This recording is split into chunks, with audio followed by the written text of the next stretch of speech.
प्यारे बच्चों, क्लास 10 आज मैंने आपके एनसीईआरटी के क्वेश्चन लिए हैं चैप्टर 10 के प्रकाश के परावर्तन से संबंधित। तो सबसे पहला प्रश्न है मेरा अवतल दर्पण पर आधारित।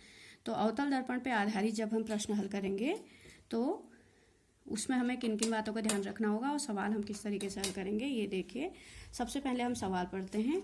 7 सेंटीमीटर साइज का कोई बिंब 18 सेंटीमीटर फोकस दूरी के किसी अवतल दर्पण के सामने 27 सेंटीमीटर दूरी पर रखा गया है। दर्पण से कितनी दूरी पर प्रतिबिंब प्राप्त होगा? प्रतिबिंब का साइज तथा प्रकृति ज्ञात कीजिए। तो सबसे पहले हमें दी है यहाँ पर जो बिंब का साइज है वो 7 सेंटीमीटर है। तो सबसे पहले वस्तु की ऊंचाई 7 सेंटीमीटर। अवतल दर्पण की फोकस दूरी हमें पता है, अवतल दर्पण की फोकस दूरी माइनस में होती तो -18 सेंटीमीटर। अंकित प्रश्न को हल करते समय सारी चीज़ों जो भी वैल्यू हम रखेंगे वो चिन्ह सहित रखेंगे। दर्पण से वस्तु की दूरी u -27 क्योंकि वस्तु दूरी हमेशा माइनस में होती है। प्रतिबिंब की स्थिति हमें निकालनी है, v की वैल्यू निकालनी है। तो सबसे पहले हम यहाँ पर क्या करेंगे, दर्पण सूत्र लगाएंगे। तो दर्पण सूत्र लगाएंगे हमारा जो दर्पण सूत्र होता है 1/v + 1/u = 1/f होता है। ठीक है, तो हमें क्योंकि हमें पता है कि हमें 1/v निकालना है तो 1/v को हम यहीं रहने देंगे और 1/f के साथ 1/u को माइनस में ले जाएंगे क्योंकि यहाँ ये प्लस में था तो उधर जाके माइनस हो गया। इतना तो आप छोटी कक्षाओं से भी जानते हैं। अब हम चिन्ह सहित मान रखेंगे। 1/f की वैल्यू -18 और -1/u की वैल्यू -27। ठीक है, ये हमारी वैल्यू आ गई। तो हमारा ये माइनस माइनस प्लस बन जाएगा। तो आगे तो हमारा आया था 1/v = 1/-18 माइनस प्लस बन के 1/+27 हो जाएगा। ठीक है, अब हम इनका एलसीएम लेंगे तो 54 एलसीएम आएगा। -3 + 2 तो ये हो जाएगा -1/54। ठीक है, तो ये तो हमारी किसकी आई, v की वैल्यू आई। ठीक है, तो 1/v की वैल्यू आई -1/54 तो v की वैल्यू आ जाएगी -54 सेंटीमीटर। तो माइनस चिन्ह ये दर्शाता है कि जो अवतल दर्पण का प्रतिबिंब है वो ध्रुव से बाईं ओर बना होगा, तभी माइनस चिन्ह आया है।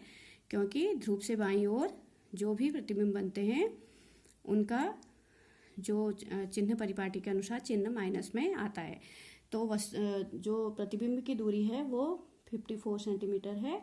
अब हमें निकालना है उसका साइज। तो साइज के लिए हम आवर्धन का सूत्र लगाएंगे। m = h' upon h = -v/u होता है दर्पण के लिए आवर्धन। ठीक है, तो दर्पण के लिए आवर्धन का ये सूत्र होता है। कोई भी दर्पण हो उसके आवर्धन के लिए ये सूत्र होता है। फिर हम चिन्ह सहित इसमें वैल्यू रखते हैं। तो h' हमारा जो आया है वह हमें h' तो हमें निकालना है। h हमारा 7 है। ठीक है, और इंटू इक्वल टू -v की वैल्यू हमारी -54 है।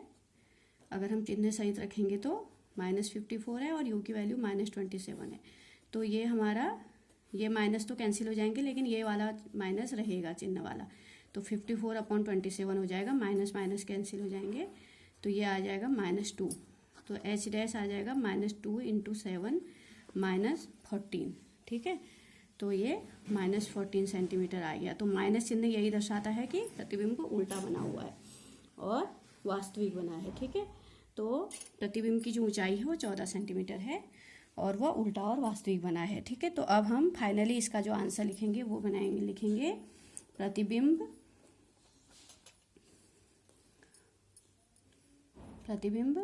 दर्पण के ध्रुव से बाईं ओर कैसे पता चला हमें? चिन्ह से 54 सेंटीमीटर की दूरी पर 14 सेंटीमीटर ऊंचाई का, यानी वस्तु का दुगना, वस्तु के ऊंचाई का उल्टा एवं वास्तविक। ठीक है, उल्टा एवं वास्तविक है बनेगा तथा वस्तु से 2 गुने आकार का बनेगा। क्योंकि वस्तु 7 सेंटीमीटर थी, हमें पता लग गया बड़ा बना है, 2 गुने आकार का बनेगा। तो ये भी हम लास्ट में आंसर में जो बच्चे ये स्टेटमेंट सारी लिखते हैं तो वह अच्छी छवि बनाता है कि हम जो भी हमें प्रश्न में लास्ट में पूछा गया है, प्रतिबिंब की स्थिति, साइज, प्रकृति, वो सब लिखें। स्थिति क्या है? बाईं ओर 54 सेंटीमीटर की दूरी पर। साइज है 14 सेंटीमीटर। प्रकृति है उल्टा एवं वास्तविक। तो ये सारी चीजें हमें लिखनी चाहिए। ठीक है। अब अगला प्रश्न हमारा है उत्तल दर्पण पर आधारित। 5 सेंटीमीटर लंबाई का कोई बिंब 30 सेंटीमीटर वक्रता त्रिज्या के किसी उत्तल दर्पण के सामने 20 सेंटीमीटर की दूरी पर रखा गया है। प्रतिबिंब की स्थिति, प्रकृति तथा साइज ज्ञात कीजिए। तो यहाँ पे हमें जो दिया है वो दिया है वस्तु की लंबाई और उसकी वक्रता त्रिज्या दे रखी उत्तल दर्पण की। हम फोकस दूरी निकाल लेंगे और 20 सेंटीमीटर की दूरी पर वस्तु को रखा गया है। हमें प्रतिबिंब की स्थिति, प्रकृति तथा साइज निकालना है। तो सबसे पहले हमें दिया है बिंब की लंबाई 5 सेंटीमीटर, उत्तल दर्पण की वक्रता त्रिज्या आर जो है वो दे रखी हमें 30 सेंटीमीटर। क्योंकि उत्तल दर्पण की फोकस दूरी प्लस में होती है इसलिए फोकस दूरी वक्रता त्रिज्या को हम प्लस में ही रखेंगे। 30/2 हमारा आ जाएगा, तो ये आ जाएगा +15 सेंटीमीटर, क्योंकि उत्तल दर्पण की फोकस दूरी प्लस में होती है। ये मैंने आपको बताया था कि उत्तल दर्पण का जो फोकस है वो आभासी फोकस होता है और ध्रुव से दाईं ओर मिलता है। बिंब की स्थिति U जो है वो -20, क्योंकि प्रतिबिंब की दूरी तो हमेशा माइनस में ही रखी जाती है, तो -20 सेंटीमीटर हो गया। ठीक है। अब हमें प्रतिबिंब की स्थिति निकालनी है, तो इसके लिए हमें सबसे पहले दर्पण सूत्र लगाना होगा। दर्पण सूत्र 1/v + 1/u = 1/f। तो हमें 1/v निकालना है, तो 1/f के संग हम 1/u को दाईं ओर माइनस में ले जाएंगे और उसके बाद वैल्यू सबमिट करेंगे। तो 1/f की वैल्यू है 15 माइनस 1/u की वैल्यू है -20। चिन्ह सहित हम मान रखेंगे। तो ये हमारा आ जाएगा 1/15 + 1/20। ठीक है, इतना हमारा आ गया।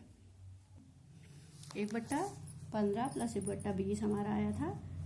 ये हमारी प्रतिबिंब की स्थिति के लिए आया था। अब हम इसको हल करेंगे। तो हल करने के लिए हम इसका एलसीएम लेंगे। पहले 60 आ जाएगा, 4 + 3 7/60। तो v = आ जाएगा 60/7। तो इसको अगर हम हल करना चाहते हैं, दशमलव में अगर हम आंसर निकालना चाहते हैं तो हम इसको दशमलव में लिख सकते हैं, नहीं तो हम इसे इसी तरीके से 60/7 सेंटीमीटर भी लिख सकते हैं। ठीक है, 60/7 सेंटीमीटर। v = आ जाएगा हमारा 60, प्लस में आया है 60/7 सेंटीमीटर, प्लस में वैल्यू आई है। तो वस्तु की प्लस में वैल्यू आई है, इसका मतलब है कि ध्रुव से दाईं ओर प्रतिबिंब बना है। ठीक है। अब आगे है कि प्रतिबिंब की स्थिति निकालनी है। तो उसके लिए हम आवर्धन H'/H = -v/u। तो यहाँ से अगर हम वस्तु की प्रतिबिंब की ऊंचाई निकालना चाहते हैं तो H' को यहीं रखेंगे, H हमारा वहाँ जाके गुणा हो जाएगा। ठीक है। अब वैल्यू जो है हम चिन्ह सहित रखेंगे। ये चिन्ह जो है वो तो सूत्र का चिन्ह है, और फिर ये 60/7 प्लस में आया था, u की वैल्यू 20 माइनस में है, और h की वैल्यू हमारी वस्तु की ऊंचाई जो थी हमारी वह कितनी दी गई थी? 7 सेंटीमीटर की, 5 सेंटीमीटर की दी थी। तो 5 हम लिख लेंगे। तो ये हमारा माइनस माइनस कैंसिल हो जाएंगे। ठीक है। तो 60/7 × 20, 7 भी नीचे ही आएगा क्योंकि वो भी अपॉन में है। तो यहाँ से हमारा ये 3 टाइम्स कट जाएगा, 3 5 जा 15, 15/7 सेंटीमीटर। तो H' की वैल्यू प्लस में आई है, इसका मतलब प्रतिबिंब जो है वो कैसा बनेगा? प्लस में आया हो तो आभासी और सीधा बनेगा। ठीक है। तो यहाँ पर हमारी प्रतिबिंब की 15/7 सेंटीमीटर आ गया। अब हमें सारी चीज़ें लिखनी है। सबसे पहली बात कि v की वैल्यू हमारी प्लस में आई है, तो प्रतिबिंब दाईं ओर बना है। तो हम लिखेंगे प्रतिबिंब उत्तल दर्पण से, ठीक है, उत्तल दर्पण से 60.7 सेंटीमीटर की दूरी पर ध्रुव से दाईं ओर, क्योंकि ध्रुव से दाईं ओर की दूरियां ही प्लस में होती हैं। दाईं ओर 15/7 सेंटीमीटर ऊंचाई का बनेगा। और ये कैसा होगा? क्योंकि H' की वैल्यू प्लस में आई है तो यह होगा आभासी तथा सीधा होगा। और एक चीज़ हमने और देखी है कि 15/7 5 से कम होता है तो यह वस्तु से छोटा भी बनेगा, छोटा बनेगा। तो इस तरीके से लास्ट में जो चीज़ें हमसे पूछी जाती हैं वो लास्ट में सारा आंसर एक साथ लिखा जाता है। यह प्रश्न करने का तरीका होता है। तो आपको ये मैंने दर्पण से संबंधित दोनों प्रश्न करा लिए। अब दर्पण से संबंधित कोई भी प्रश्न आएगा वह इसी तरीके से होगा। ठीक है।